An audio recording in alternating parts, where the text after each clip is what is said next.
ಆ, ನಮಸ್ಕಾರ ಎಲ್ರಿಗೂ. ಮೊದಲನೇದಾಗಿ ಬಹಳ ಧನ್ಯವಾದಗಳು ಬಂದಿರೋದಕ್ಕೆ. ಎಲ್ಲ ಹಿರಿಯರಿಗೂ ಕೂಡ thank you so much. Manjanna ಬಹಳ ಧನ್ಯವಾದಗಳು. Thank you.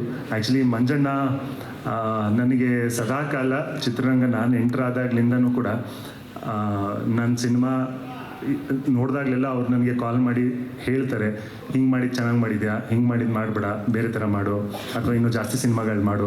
ಅದರ ಸದಾಕಾಲ ನಮ್ಮ ವೆಲ್ ವಿಷರ್ಸ್. ಹಾಗಾಗಿ ಮಂಜಣ್ಣ ಆ್ಯಕ್ಚುಲಿ ಒಬ್ಬ ಸೀನಿಯರ್ ನಿರ್ಮಾಪಕರಾಗಿ ಆ ಒಂದು ಬಿಹೇವಿಯರ್ ಇದೆಯಲ್ಲ ನಿಮ್ಮಲ್ಲಿ, ನನಗೆ ಅದನ್ನು ನೋಡಿ ನನಗೆ ಯಾವಾಗಲೂ ಐ ಫೀಲ್ ವೆರಿ ಇನ್ಸ್ಪೈರ್ಡ್. ಅಂದರೆ ಸೀನಿಯರ್ಸ್ ನಮಗೆ ಆ ಥರ ಇನ್ಸ್ಪೈರ್ ಮಾಡಿದಾಗ ನಮಗೆ ಎಲ್ಲಿಂದನೋ ಒಂದು ಮೋಟಿವೇಶನ್ ಸಿಗುತ್ತೆ. ಸೊ ಹಂಗಾಗಿ ಭಾಳ ಧನ್ಯವಾದಗಳು. ಆ್ಯಕ್ಚುಲಿ ದನ ಹೇಳ್ದಂಗೆ ಕಾಲೇಜ್ ಸೀನಿಯರು. ಬಟ್ ನನಗೆ ಅವನ ಬಗ್ಗೆ ತುಂಬ ಖುಷಿಯಾಗೋ ವಿಷಯನ ಏನು ಅಂತ ಹೇಳಿದ್ರೆ, ಈಗ ಡೊಳ್ಳು ಕುಣಿತ ಬಗ್ಗೆ ಹೇಳಿದ್ರಲ್ಲ, ಅದ್ರ ಬಗ್ಗೆ ಒಂದು ಚಿಕ್ಕ ಘಟನೆ ಹೇಳ್ತೀನಿ. ಅದು ಇವಾಗ ನನಗೆ ಅಂದ್ಕೊಳ್ತಾ ನೆನಪಾಗ್ತಾನಂಗೆ ನನಗೆ ಅನ್ನಿಸ್ತು. ಆ್ಯಕ್ಚುಲಿ ಅಂದರೆ ಅವನ ಕರಿಯರ್ ಬಂದಿರೋದು ಕೂಡ ಅದೇ ರೀತಿ. ನಾವು ಆ್ಯಕ್ಚುಲಿ ಇಂಜಿನಿಯರಿಂಗ್ ಕಾಲೇಜಲ್ಲಿ ಇದು 2006ನೇ ಸಾಲಲ್ಲಿ ಆಗಿರೋವಂಥದ್ದು. ನನಗೂ ಅವಾಗ ಆ್ಯಕ್ಟಿಂಗ್ ಮಾಡಬೇಕು ಅನ್ನೋ ಒಂದು ಇಂಟ್ರೆಸ್ಟ್ ಶುರು ಆಗಿದ್ದು. ನಾನು ಅಲ್ಲಿವರೆಗೂ ನಟನೆ ಮಾಡಿರಲಿಲ್ಲ. ದನ ಆ್ಯಕ್ಚುಲಿ ನಾಟಕಗಳನ್ನ ಮಾಡ್ತಾಯಿದ್ದ. ನಮಗೆ ಕಾಲೇಜ್ ತಂಡದಲ್ಲಿ ನಟನೆ ಮಾಡಬೇಕು ಅಥವಾ ಯಾವ್ದಾದ್ರು ಒಂದು ಕಲ್ಚರಲ್ ಟೀಮ್ಗೆ ಜಾಯ್ನ್ ಆಗಬೇಕು ಅನ್ನೋ ಒಂದು ಉತ್ಸಾಹ ಅಂತೂ ಜಾಸ್ತಿ ಇತ್ತು. ಬಟ್ ಕಲೆ ಇರಲಿಲ್ಲ, ಅದಕ್ಕೆ ಬೇಕಾಗಿರೋಂಥ ಸ್ಕಿಲ್ ಅಂತೂ ಇರಲಿಲ್ಲ. ನಮಗೆ ಕಾಲೇಜ್ ಟೀಮ್ಗೆ ಜಾಯ್ನ್ ಆಗಬೇಕು ಅನ್ನೋ ಒಂದು ಆಸೆ ಇತ್ತು. ಬಟ್ ಯಾವ ತಂಡದಲ್ಲೂ ಕೂಡ ಎಲ್ಲೂ ನಮಗೆ ಜಾಗ ಇರಲಿಲ್ಲ. ಇದ್ದಿದ್ದು ಒಂದೇ ಒಂದು ಜಾಗ ಅಂತ ಹೇಳಿದ್ರೆ ಅದು ಡೊಳ್ಳು ಕುಣಿತದಲ್ಲಿ. ನಮ್ಮಿಬ್ಬರಿಗೂ ಡೊಳ್ಳು ಕುಣಿತ ಬರಲ್ಲ. ಬಟ್ ಅಂದರೂ ಕೂಡ ನಾವು ಪಾರ್ಟಿಸಿಪೇಟ್ ಮಾಡಬೇಕು ಅನ್ನೋ ಒಂದು ಉತ್ಸಾಹದಲ್ಲಿ ಹೋಗ್ಬಿಟ್ಟು ಜಾಯ್ನ್ ಆದ್ವಿ. ಬಹಳ ನಿಷ್ಠೆಯಿಂದ ಪ್ರತಿದಿನ ಬೆಳಿಗ್ಗೆ 6 ಗಂಟೆಗೆ ರಿಹರ್ಸಲ್ಗೆ ಹೋಗ್ತಾ ಇದ್ವಿ. ಒಂದು ತಿಂಗಳು ರಿಹರ್ಸಲ್ ಮಾಡಿದ್ವಿ. ಯಾರಿಗೂ ಕೂಡ ನಮ್ಮ ಮೇಲೆ ಯಾವ ಹೋಪು ಇರಲಿಲ್ಲ. ಇವ್ರುಗಳಿಗೆ ಏನೂ ಗೊತ್ತಿಲ್ಲ, ಏನೋ ಸುಮ್ಮನೆ ಮಾಡ್ತಾ ಇದ್ದಾರೆ, ಹುಡುಗಾಟಿಕೆಗೆ ಏನೋ ಮಾಡ್ತಾರೆ ಅಂತ. ಬಟ್ ಆ್ಯಕ್ಚುಲಿ ಆ VTU ಫೆಸ್ಟಿಗೆ ಹೋದ್ವಿ. ಸಾಕಷ್ಟು ಕಾಲೇಜಸ್ಗಳು ಬಂದಿದ್ದು, ಕರ್ನಾಟಕದಿಂದ ಒಂದು 150 ಕಾಲೇಜ್ಗಳು ಬಂದಿತ್ತು. ನಾವು ಪರ್ಫಾರ್ಮ್ ಮಾಡಿದ್ವಿ, ತುಂಬ ನಿಷ್ಠೆಯಿಂದ ಪರ್ಫಾರ್ಮ್ ಮಾಡಿ ಅಲ್ಲಿಗೆ ಮರೆತುಬಿಟ್ಟು ನಮ್ಮ ಪಾಡಿಗೆ ನಾವು ಬೇರೆ ಕೆಲಸಗಳನ್ನ ಮಾಡ್ತಾಯಿದ್ವಿ ನಾವು ನಿಟ್ಟೆ ಇನ್ಸ್ಟಿಟ್ಯೂಟಲ್ಲಿ. ಕಡೆಗೆ 7:30ಗೆ ಯಾರೊಬ್ಬರು ಕಾಲ್ ಮಾಡಿಬಿಟ್ಟು ನಿಮಗೆ ಫಸ್ಟ್ ಪ್ಲೇಸ್ ಬಂದಿದೆ ಅಂತ. ನಮ್ಗೆ ಯಾರಿಗೂ ನಂಬೋದಕ್ಕೆ ಸಾಧ್ಯನೇ ಇಲ್ಲ. ಅಂದರೆ ಐ ಥಿಂಕ್ ನಮಗೆ ಬಂದ್ಬಿಡ್ತು ಅಂತ. ಇವಾಗ ಅವ್ರು ಬಂದಿರೋ ಕರಿಯರ್ ನೋಡಿದ್ರು ಕೂಡ ಅಂದರೆ ನಮ್ಗೆ ಯಾರು ಹೇಳ್ಕೊಟ್ಟಿರಲ್ಲ. ಆ್ಯಸ್ ಔಟ್ಸೈಡರ್ಸ್ ನಾವು ಸಿನಿಮಾ ಇಂಡಸ್ಟ್ರಿಗೆ ಬಂದಾಗ ಹೀಗೆ ಮಾಡಬೇಕು ಹಾಗೆ ಮಾಡಬೇಕು ಅನ್ನೋದಲ್ಲ. ಎಲ್ಲೆಲ್ಲಿ ನಮ್ಗೆ ಅವಕಾಶ ಸಿಗುತ್ತೆ, ಸಿಕ್ಕಿರೋ ಅವಕಾಶಗಳನ್ನ ಬಹಳ ನಿಷ್ಠೆಯಿಂದ ಬಹಳ ಶ್ರಮ ಹಾಕಿ ನಾವು ಕೆಲಸ ಮಾಡ್ಕೊಂಡು ಹೋದರೆ ಯಾವತ್ತೂ ಕೂಡ ಏಳಿಗೆ ಇದೆ ಅನ್ನೋದಕ್ಕೆ ಖಂಡಿತವಾಗ್ಲೂ ಧನಂಜಯ್ ಸಾಕ್ಷಿ ಅನ್ನೋದಕ್ಕೆ ನಾನು ಹೇಳೋದಕ್ಕೆ ಇಷ್ಟಪಡ್ತೀನಿ. ಆ್ಯಂಡ್ ಬಹಳ ಧನ್ಯವಾದಗಳು. ಈ ಫಾರ್ಮಾಲಿಟಿ ಅವಶ್ಯಕತೆ ಇಲ್ಲ. But I am very happy to see his growth. And ಆ ಒಂದು ಕರಿಯೋಗ್ರಾಫ್ನ ನೋಡಿದಾಗ ಇಂಡಸ್ಟ್ರಿಗೆ ಹೇಗೆ ಬರಬೇಕು ಅನ್ನೋ ಪ್ರಶ್ನೆಗಳಿಗೆ ಸಾಕಷ್ಟು ಜನರಿಗೆ ಇರುತ್ತೆ. ಎಲ್ಲ ಅವಕಾಶ ಸಿಕ್ಕಿದ್ರೂ ಕೂಡ ತುಂಬ ಶ್ರದ್ಧೆಯಿಂದ ಕೆಲಸ ಮಾಡಿದ್ರೆ ಒಂದಲ್ಲ ಒಂದು ಹಾದಿ ಹುಡ್ಕೊಳುತ್ತೆ ಅನ್ನೋದು ನನ್ನ ಒಂದು ಭಾವನೆ. ಸೊ ಹಾಗಾಗಿ ಬಹಳ ಧನ್ಯವಾದಗಳು. ಯೂಶಲಿ ಇವತ್ತು ಐ ಥಿಂಕ್ ಮಂಜಣ್ಣ, ನಮ್ಮ ವೀರೇಶ್ ಚಿತ್ರಮಂದಿರದ ಮಾಲೀಕರು ಕೂಡ ಇದ್ದಾರೆ. Hi sir, thank you so much. Actually ನನಗೆ ಸಿಕ್ಕಿದಾಗಲೆಲ್ಲ ಜನ ಕೇಳ್ತಾ ಇರ್ತಾರೆ ಒಂದು ಪ್ರಶ್ನೆ, ವರ್ಷಕ್ಕೆ ಜಾಸ್ತಿ ಸಿನಿಮಾಗಳು ಮಾಡಿ ನೀವು ಕಾಣಿಸ್ಕೊಳ್ಳಲ್ಲ ಹಾಗೆ ಹೀಗೆ ಅಂತ. ನನಗೆ ಸಿನಿಮಾಗಳು ಜಾಸ್ತಿ ಮಾಡಲಿಲ್ಲ ಅಂದ್ರೂ ಪರವಾಗಿಲ್ಲ, ಬಟ್ ಮಾಡೋ ಸಿನಿಮಾಗಳನ್ನ ಚೆನ್ನಾಗಿರೋ ಥರ ಸಿನಿಮಾ ಮಾಡಬೇಕು. ಜನ ನೋಡಿದಾಗ ಓಕೆ ಒಳ್ಳೆ ಸಿನಿಮಾ ಮಾಡಿದ್ರಿ ಅನ್ನೋ ಒಂದು ಫೀಡ್ಬ್ಯಾಕ್ ಇರಬೇಕು ಅನ್ನೋದೊಂದೇ ನನಗೆ ಬಹಳ ಮುಖ್ಯ. ಸೊ ಹಾಗಾಗಿ ನನಗೆ ರುದ್ರಕರ್ಣ ಪುರಾಣದಲ್ಲಿ ಒಂದು ಅದ್ಭುತವಾದಂಥ ತಂಡ ಸಿಕ್ಕಿದೆ ಅನ್ನೋ ಒಂದು ನೆಮ್ಮದಿ ಇದೆ. ಆ್ಯಂಡ್ ಆ ಒಂದು ಸಂತೋಷ ಇದೆ. ಯಾಕೆಂತ ಹೇಳಿದ್ರೆ ಈ ಥರ ತಂಡ ಸಿಗೋದು ಬಹಳ ಕಡಿಮೆ. ಎಸ್ಪೆಷಲಿ ನಿರ್ದೇಶಕರವರು ಹೇಳಬೇಕಂತ ಹೇಳಿದ್ರೆ ಪ್ರತಿಯೊಬ್ಬ ನಿರ್ದೇಶಕನಿಗೂ ಕೂಡ ಒಂದು ಕ್ಲಾರಿಟಿ ಇರಬೇಕು, ಒಂದು ವಿಷನ್ ಅಂತ ಇರಬೇಕು. ಯೂಶಲಿ ಸ್ಕಿಲ್ಸ್ ಕಾಣುತ್ತೆ ಬಟ್ ವಿಷನ್ ಇರೋದಿಲ್ಲ. ಬಟ್ ನಂದೀಶ್ ಸರಲ್ಲಿ ಸಾಕಷ್ಟು ವರ್ಷಗಳಿಂದ ಅವರು ಕೆಲಸ ಮಾಡ್ಕೊಂಡು ಬಂದಿರೋದ್ರಿಂದಾಗಿ ಅದ್ಭುತವಾದಂಥ ಸ್ಕಿಲ್ ಸೆಟ್ ಇದೆ. ಆಮೇಲೆ ತುಂಬ ಒಂದು ಸ್ಟ್ರಾಂಗ್ ವಿಷನ್ ಇದೆ. ಅವರೊಂದು ಸಿನಿಮಾ ಮಾಡಿದಾಗ ಯಾಕೆ ನಾನು ಈ ಸಿನಿಮಾ ಮಾಡ್ತಾ ಇದ್ದೀನಿ ಅನ್ನೋ ಒಂದು ಕ್ಲಾರಿಟಿ ಇರುತ್ತೆ ಅವರಲ್ಲಿ ಮುಂಚೆಯಿಂದನೂ. ಅದು ನನಗೆ ಯಾವಾಗಲೂ ತುಂಬ ಖುಷಿ ಕೊಡುವಂಥ ಒಂದು ವಿಚಾರ. ಸೊ ಈ ಸಿನಿಮಾ ನೋಡಿದಾಗಲೂ ಕೂಡ ಪ್ರತಿಯೊಂದು ಸೀನ್ ಇಟ್ಟಿರೋದ್ರಲ್ಲೂ ಕೂಡ ಈ ಸೀನಲ್ಲಿ ಯಾಕೆ ಇಟ್ಟಿದ್ದೀನಿ ನಾನು, ಇದರಲ್ಲಿ ಯಾವ ವಿಷಯ ಹೇಳ್ತಾ ಇದ್ದೀನಿ ಅನ್ನೋ ಒಂದು ಪಕ್ಕ ಕ್ಲಾರಿಟಿ ಇರುತ್ತೆ.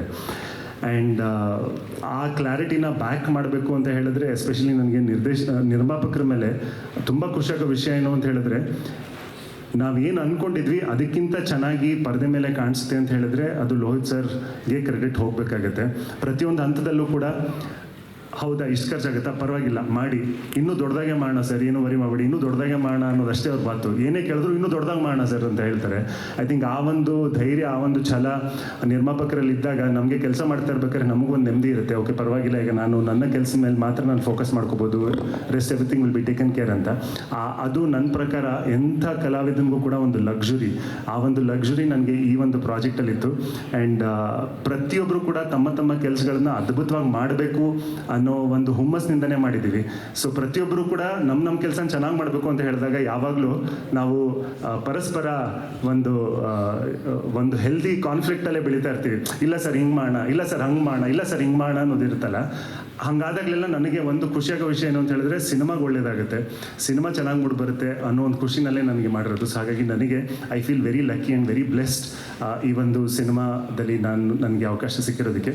ಸೊ ಬಹಳ ಧನ್ಯವಾದಗಳು ಸರ್, ನಿಮಗೆ ಆ್ಯಂಡ್ ಲೋಹಿತ್ ಸರ್ ಇಬ್ಬರಿಗೂ ಕೂಡ. ಆ್ಯಂಡ್ ಆ್ಯಕ್ಚುಲಿ ಒಂದಂತೂ ಹೇಳಬೇಕು, ಅಫ್ಕೋರ್ಸ್ ಸಿನಿಮಾದಲ್ಲಿ ನಾವೆಲ್ಲರೂ ಕೆಲಸ ಮಾಡಿದ್ದೀವಿ, ಬಟ್ ಮುಖ್ಯವಾಗಿ ನಾವು ಪೂಜಾ ನಂದೀಶ್ ಮೇಡಮ್ ಅವ್ರಿಗೆ ಮತ್ತು ಅಶ್ವಿನಿ ವಿಜಯ್ ಲೋಹಿತ್ ಮೇಡಮ್ ಅವ್ರಿಗೆ ಇಬ್ಬರಿಗೂ ಧನ್ಯವಾದಗಳು ಹೇಳಬೇಕು. ಯಾಕೆಂತ ಹೇಳಿದ್ರೆ ಲೋಹಿತ್ ಸರ್ ಅದೆಷ್ಟು ದಿನ ಮನೆಗೆ ಹೋಗಿಲ್ವೋ ಗೊತ್ತಿಲ್ಲ, ಇವರು ಅದೆಷ್ಟು ದಿನ ಮನೆಗೆ ಹೋಗಿಲ್ವೋ ಗೊತ್ತಿಲ್ಲ, ಸಿನಿಮಾ ಮಾಡಬೇಕು ಅಂತ ಹೇಳಿ ಯಾವಾಗಲೂ ಐ ಥಿಂಕ್ ಸಿನಿಮಾ ಮೇಲೇ ಅಷ್ಟು ಫೋಕಸ್ ಹಾಕಿದಾಗ ಅದನ್ನು ಟಾಲ್ರೇಟ್ ಮಾಡೋದು ಮನೆಯವರೇ, ಅವ್ರ ಸಪೋರ್ಟ್ ಇಲ್ಲದೆ ಆಗಲ್ಲ. ಸೊ ಹಂಗಾಗಿ ಅವ್ರನ್ನ ಬಿಟ್ಕೊಟ್ಟಿದ್ದಕ್ಕೆ ಬಹಳ ಧನ್ಯವಾದಗಳು. ನನಗೆ ಗೊತ್ತು ಎಷ್ಟು ದಿನ ರಾತ್ರಿಗಳು ಅವರು ಮನೆಗೆ ಹೋಗದೆ ಸಿನಿಮಾಗೋಸ್ಕರನೇ ದುಡ್ದಿದ್ದಾರೆ ಅಂತ. ಸೊ ಹಂಗಾಗಿ ಥ್ಯಾಂಕ್ ಯು. ಈ ಎಲ್ಲ ಶ್ರಮಗಳಿಗೆ 24ನೇ ತಾರೀಕು ಒಂದು ಒಳ್ಳೆ ಉತ್ತರ ಸಿಗುತ್ತೆ ಅನ್ನೋ ಒಂದು ಭರವಸೆ ನನಗಿದೆ. ನಾವು ಸಿನಿಮಾನ ಯಾವ ರೀತಿ ಅಂದ್ಕೊಂಡಿದ್ವಿ ಅದಕ್ಕಿಂತ ಚೆನ್ನಾಗಿ ಬಂದಿದೆ ಅನ್ನೋದಂತೂ ಮಾತ್ರ ನಾನು ಖಂಡಿತ ಹೇಳಬಲ್ಲೆ. ಸಿನಿಮಾ ಆಗಿದೆ ಹೀಗಿದೆ ಅಂತೆಲ್ಲ ನಾನು ಹೇಳೋಕೆ ಹೋಗಲ್ಲ, ಯಾಕಂದರೆ ಇವಾಗ ಫಸ್ಟ್ ಶೋ ಹಾಕಿದಾಗ ಏನು ಫೀಡ್ಬ್ಯಾಕ್ ಬರುತ್ತೆ ಅಲ್ಲೇ ಎಲ್ಲ ಬಂಡವಾಳ ಗೊತ್ತಾಗುತ್ತೆ. ನಾವೇನು ಅಂದ್ಕೊಂಡಿದ್ವಿ ಅದನ್ನು ಮಾಡಿದ್ದೀವಿ ಅನ್ನೋ ಒಂದು ನೆಮ್ಮದಿ ನನಗಿದೆ. ಟ್ರೇಲರಲ್ಲಿ ಇವಾಗ ನೋಡಿದ್ದೀವಿ, ಬಟ್ ಟ್ರೇಲರಲ್ಲಿ ಕಾಣಿಸದೇ ಇರುವಂಥ ಬಹಳಷ್ಟು ನಟರಿದ್ದಾರೆ, ಬಹಳಷ್ಟು ವಿಷಯಗಳಿದ್ದಾವೆ. ಎಲ್ಲ ನಟರಿಗೂ ಕೂಡ ನಾನು ಕಳೆದ ವೇದಿಕೆಯಲ್ಲೂ ಕೂಡ ನಾನು ಎಲ್ಲರ ಬಗ್ಗೆ ಮಾತಾಡಿದ್ದೆ. ಅದ್ಭುತವಾದಂತಹ ಕಾಸ್ಟಿಂಗ್, ಅದ್ಭುತವಾದಂಥ ಟೆಕ್ನಿಕಲ್ ಟೀಮ್, ಎಲ್ರಿಗೂ ಕೂಡ ಧನ್ಯವಾದಗಳು. ನನಗೆ I felt very happy working with each one of you. ಬಹಳ ಧನ್ಯವಾದಗಳು. ಆ್ಯಂಡ್ 24ನೇ ತಾರೀಕು ಸಿನಿಮಾ ಚಿತ್ರಮಂದಿರಗಳಲ್ಲಿ ಬಿಡುಗಡೆ ಆಗ್ತಾ ಇದೆ. ದಯವಿಟ್ಟು ಸಿನಿಮಾನ ನೋಡ್ತೀರಾ ಅನ್ನೋ ಕಾನ್ಫಿಡೆನ್ಸ್ ಇದ್ದರೆ ಥಿಯೇಟ್ರಲ್ಲೇ ನೋಡಿ, ಬೇರೆ ಎಲ್ಲೂ ವೆಯ್ಟ್ ಮಾಡೋಕ್ಕೆ ಹೋಗಬೇಡಿ. ಆ್ಯಂಡ್ 24ನೇ ತಾರೀಕು ಇನ್ನೂ ರಾಯಲ್ ರಿಲೀಸ್ ಆಗ್ತಾಯಿದೆ, ಫಾರೆಸ್ಟ್ ರಿಲೀಸ್ ಆಗ್ತಾಯಿದೆ, ಸಾಕಷ್ಟು ಕನ್ನಡ ಸಿನಿಮಾಗಳು ರಿಲೀಸ್ ಆಗ್ತಾಯಿದೆ. ಎಲ್ಲ ಸಿನಿಮಾಗಳು ಕೂಡ ಚೆನ್ನಾಗಿ ಓಡಲಿ. ಯಾಕಂದರೆ ನಾವು ಬೇರೆ ಭಾಷೆನಲ್ಲಿ ಯಾವ್ದಾದ್ರು ಫೆಸ್ಟಿವಲ್ ಡೇಟ್ ಬಂದಾಗ ಮಲ್ಟಿಪಲ್ ಫಿಲ್ಮ್ಸ್ ರಿಲೀಸ್ ಆಗೋದನ್ನು ನೋಡ್ತೀವಿ, ಎಲ್ಲ ಸಿನಿಮಾಗಳು ಚೆನ್ನಾಗಿ ಹೋಗ್ತವೆ. ಬಟ್ ನಮ್ಮ ಕನ್ನಡದಲ್ಲಿ 2-3 ಸಿನಿಮಾಗಳು ಒಟ್ಟಿಗೆ ಬಂದಾಗ ಇದು ಕ್ಲಾಶ್ ಅಂತ ಮಾತು ಬರುತ್ತೆ. ಅದು ಕ್ಲಾಶ್ ಅಲ್ಲ, ಎಲ್ಲ ಸಿನಿಮಾಗಳು ಚೆನ್ನಾಗಾಗಲಿ, ಎಲ್ಲ ಸಿನಿಮಾಗಳು ಬರ್ತಾ ಇದೆ ಒಟ್ಟಿಗೆ ಅಂತ ನಾವು ಸಂತೋಷ ಪಡೋಣ. ಜನರಿಗೆ ಇನ್ನೂ ಜಾಸ್ತಿ ಆಪ್ಷನ್ಸ್ ಇದ್ದಂಗೆ ಇರುತ್ತೆ. ಆ್ಯಂಡ್ ಎಲ್ಲ ಸಿನಿಮಾಗಳನ್ನು ನೋಡಿ, ಎಲ್ಲ ಸಿನಿಮಾಗಳಿಗೂ ಒಳ್ಳೆಯದಾಗಲಿ. ಮತ್ತೊಮ್ಮೆ ಐ ಥಿಂಕ್ ಯಾರ್ದಾರು ಹೆಸರು ಬಿಟ್ಟಿದ್ರು ದಯವಿಟ್ಟು ಏನು ಅನ್ಕೋಬೇಡಿ. ಅದು ಹಾಗಾಗಿ ಎಂಟೈರ್ ಟೀಮ್ ಬಹಳ ಧನ್ಯವಾದಗಳು. And thank you. ನಿಮ್ಮ ವಾಯ್ಸ್ ಕೇಳೋಕ್ಕೆ ಬಹಳ ಚಂದ. Thank you so much. Thank you. How sweet. ಎಷ್ಟೋ ವಿಚಾರಗಳನ್ನ ಹೇಳಿ. ಇನ್ನೊಂದು ಹೇಳ್ತೀನಿ ನಾನು ಆ್ಯಕ್ಚುಲಿ, ಅಂದರೆ ನನ್ನ ಧನಂಜಯ್ ಸಿಮಿಲಾರಿಟೀಸ್ ಬಗ್ಗೆ ಹೇಳಿದೆ ನಾನು. ನನ್ನ ಪಾತ್ರ ರುದ್ರನ್ಗೆ ಮತ್ತು ಧನಂಜಯ್ಗೆ ಇರುವಂಥ ಸಿಮಿಲಾರಿಟಿ ಏನಂತ ಹೇಳಿದ್ರೆ, ಇಬ್ಬರಿಗೂ ಕೂಡ ಮದುವೆ ಆಗಬೇಕು ಅಂತ ಆಸೆ ಇರುತ್ತೆ. ಪಾಪ ನಮ್ಮ ಹುಡುಗನಿಗೆ ಮುಂದಿನ ತಿಂಗಳು ಮದುವೆ ಆಗ್ತಾ ಇದೆ. ರುದ್ರನ್ಗೆ ಮದುವೆ ಆಗುತ್ತೋ ಇಲ್ಲೋ ನನಗೆ ಗೊತ್ತಿಲ್ಲ. ಅದನ್ನು 24ನೇ ತಾರೀಕು ಸಿನಿಮಾನ ನೋಡಿ.